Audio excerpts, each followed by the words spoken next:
Karibu makamu wa rais, karibu kwenye sherehe zetu.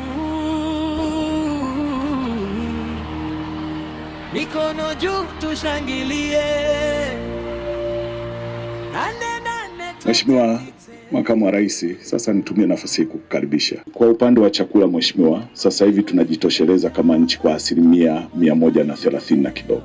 Kwa hiyo tuko vizuri, na yote ni jitihada ya kazi zinazofanywa na waheshimiwa wakuu wa wilaya, wakuu wa mikoa kwenye mikoa mbalimbali nchini. Na kwa kweli natoa wito kwa maeneo mengine kuendelea kutambua mazao yenye tija yanayoweza kuleta fedha nyingi kwa wananchi na hasa fedha za kigeni kwa taifa. Tuendelee na moyo namna hiyo, tuchape kazi, tujenge nchi yetu. Kilimo kinatupa maisha. Karibu Tanzania. Sisi wizara mbili ndio zinajulikana kama wizara ya kilimo, ukichukua mifugo, uvuvi pamoja na kilimo chenyewe. Nasema si tuondoe mipaka ya kiwizara, tufanye kama timu ili tuweke msukumo kama alivyosema Mheshimiwa Naibu Waziri.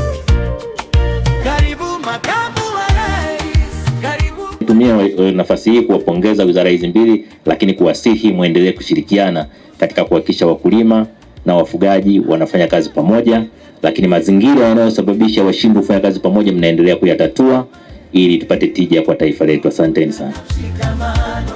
Tanzania mbele daima. Mheshimiwa Makamu wa Rais, tunasherehekea miaka 10 ya utafiti wa TARI. Ndani ya miaka 10 hiyo, TARI wameweza kutafiti aina zaidi ya 30 ya mbegu bora za kilimo, na taasisi ya wakala wa mbegu za kilimo ASA umekuwa ukitumia mbegu ambazo zimetafitiwa na TARI na hatutumii mbegu nyingine zozote zile.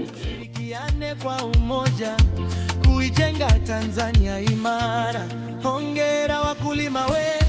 Sasa amesema yeye ndiye anayezalisha mbegu zote za TARI zilizofanywa utafiti na TARI, na kweli ushahidi umeonyesha mbegu zinazozalishwa kwa utafiti wa TARI au mbegu iliyotafitiwa na TARI inafanya vizuri sana nchini. Tatizo tulilonalo sasa ni uwezo wa kuizalisha ili iweze kuwafikia wakulima wengi nchini. Na baada ya kugundua hilo, tumefanya uamuzi. Kwanza tumekutana, tuna mashamba mengi sana ya TARI ya ASA ambayo ASA uwezo wa kuyalima yote hawana kwa sababu ya swala la kibajeti. Kwa hiyo TARI kwetu ndio chimbuko la msingi, na sisi tunaita hawa ndio moyo wa kilimo na maendeleo ya kilimo nchini.